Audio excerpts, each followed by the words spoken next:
Izuzetna čast mi je noćas da vas vidim sve ovako zajedno. Prvo da vas pozdravim i da kažem da sam veoma emotivan u noćasnoj noći, jer 100 godina postojanja našeg kluba znači mnogo za sve sugrađane, tako i za mene. Prve svoje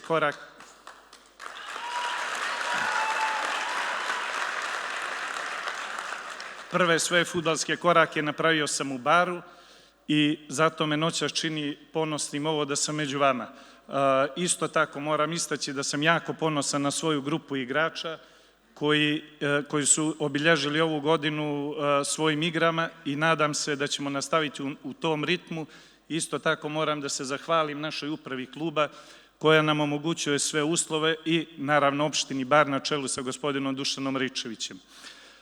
Nadam se da ćemo u ovoj godini jubileja igrati i dalje ovako dopadljiv i lijep fudbal kao što smo radili ovu godinu i nadam se sanjati najljepše snove koji se zovu Evropa. Toliko od mene i hvala još jednom što ste došli u ovako velikom broju.